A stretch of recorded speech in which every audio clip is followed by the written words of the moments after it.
I vote a resounding yes.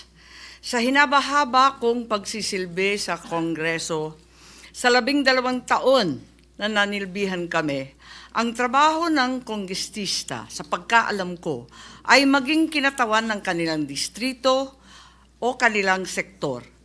Bakit naman ngayon ay naging tagabantay na lamang sila ng humihiyaw na dambuhalang sanggol? Ginawa ng bonjing na armas ang impeachment. Ang dating para sana sa kaayusan ng sistema, ginagawang pampagulo, panakot at sandata laban sa mga kinaiinggitan, kinaiinsecuran ng mga lulong sa kapangyarihan. Galangin naman natin ang Korte Suprema. Huwag tayong umastang Supremer Court, Supremest pa. Wala namang ganun ah.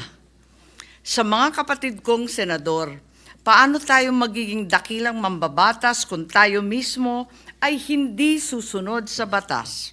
Ang boses ng Korte Suprema ay boses ng konstitusyon.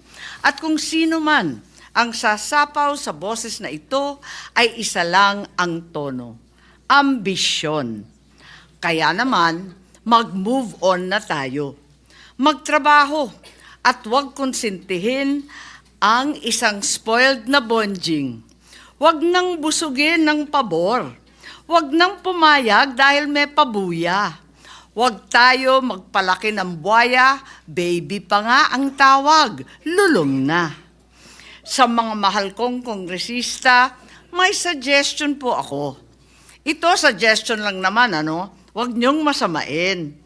Kesa inaatupag ninyong palitan ang pinili ng taong bayan, binoto at minahal. Bakit di nyo nalang palitan ang tao, kayo naman lang ang pumili?